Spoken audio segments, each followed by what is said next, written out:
The silence in room 12C was unnerving, broken only by the creak of a chalk stick and the awkward shuffling of feet. All eyes were on the black janitor who stood in front of the board, mop in one hand, eraser in the other. Moments ago, he'd been sweeping the hallway. Now, he was being mocked. "Go ahead then," said Mr. Hargrove, the senior calculus teacher, smirking as he gestured to the complex equation sprawled across the chalkboard. "Since you overheard us talking about derivatives, why don't you take a crack at this?" Before we continue, if you are watching our video for the first time, you're highly welcome to Elliot Stories. Please bless and support us by hitting that subscribe button. Turn on your notification bell to get notified for more edifying stories coming your way tomorrow and never to miss any. Share to friends who love stories filled with twist and morals and loved ones who loves respect and justice no matter the cost. Where are you watching from? Please tell us in the comments. We love seeing how far our story travels. Now, let's dive into what really happened. The students chuckled. Some even took out their phones, eager to record what they assumed would be a humiliating moment for the janitor. But the man didn't flinch. He calmly put the mop down, adjusted his cap, and approached the board like a seasoned professor. He took a glance at the equation. It wasn't just any problem. It was a multivariable calculus question that Mr. Hargrove had posed to the class minutes before, one not even the top student could solve. The janitor grabbed a piece of chalk, examined it with a frown, and reached into his pocket for his own. Gasps filled the room. He began to write. Step by step. With fluid motion, he dismantled the equation. Not just solving it, but explaining it.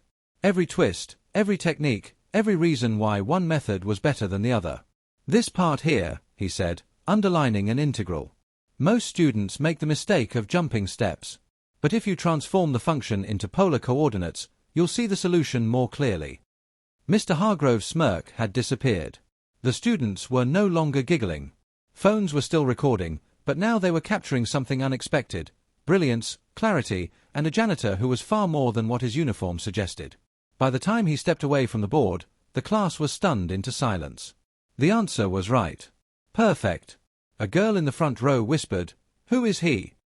That question spiraled through the school like wildfire. His name was Clarence Miles. Age 52. Worked at Westbridge High for 11 years. Known for always greeting everyone with a nod and wearing yellow gloves. What most didn't know was that Clarence had once been a doctoral candidate in mathematics before life. Tragedy, a family illness, and sacrifice forced him to drop out. The video of his impromptu lesson went viral by lunchtime. By the next day, news vans were parked outside. Students who had barely acknowledged his existence were now lining up to ask him questions. Clarence remained humble, always smiling, always saying, "I just did what anyone else would have done." But not everyone was thrilled. Mr. Hargrove stormed into the principal's office, demanding that Clarence be kept in his lane. "We can't let the janitor become a spectacle. It undermines authority. Discipline. He made me look incompetent." Principal Vera looked over her glasses. "He made you look unprepared. There's a difference." A board meeting was held. Emails poured in from parents, students, even alumni who praised Clarence's demonstration. Eventually, Superintendent Whitmore herself showed up unannounced. "Mr. Miles," she said, shaking his hand in front of faculty, students, and press, "would you be interested in an assistant teaching role while we process your credentials and background for full certification?" Clarence was stunned. His voice, for the first time, cracked. "I'd be honored." The janitor's closet was cleaned out the next morning, not because he left, but because it was converted into a math resource center with his name on the plaque. Clarence walked into his first official lesson not in overalls, but in a crisp blue shirt, slacks, and the same yellow gloves, now his trademark. "I keep them as a reminder," he said, as the students erupted into applause. He introduced math in a way they had never seen. Integrals became music. Derivatives turned into stories. Geometry was about the shape of communities. He pulled in real-world examples from bus routes to baking, and every student, from top scorers to the ones who had given up, felt seen. Even Hargrove, shamed into introspection, sat in one of Clarence's sessions. Not as a rival, but as a learner. A silent nod passed between them at the end. The school began to change. Black students, once ignored or stereotyped, began to shine. One girl who was always marked as a troublemaker published a paper on Fourier series under Clarence's mentorship. Another student who never passed math scored in the 90th percentile. And the hallways that once whispered slurs now echoed with respect. Media came again. Not for a scandal, but to celebrate. Westbridge High Honours Unlikely Hero, the headline read. And Clarence, ever grounded, said at the press conference, people often look at uniforms and forget the human being inside them. Education isn't about status. It's about passion, patience, and purpose. The story reached beyond the school. Universities offered him honorary degrees. A foundation was created in his name for students who had financial hardships but academic potential. Even the mayor attended the school's award night, handing Clarence the City Medal of Excellence. But the best moment came quietly. It was a Monday. Rainy. A shy boy named Tell walked up after class, backpack dragging, shoes scuffed. "Mr. Miles?" "Yes, Tell. I used to think I was dumb. But after today, I think maybe I'm not."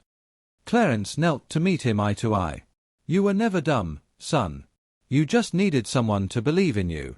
And now, you've got me." Tell smiled. And Clarence smiled back, knowing his most important lesson had nothing to do with math. The next semester, the school wall bore a new mural. It depicted Clarence in front of a chalkboard, surrounded by students of every race and background, and beneath it were the words, "Knowledge sees no uniform." Clarence still swept the hall sometimes, on purpose. Not because he had to, but to show that no job, no role, no identity, was beneath another.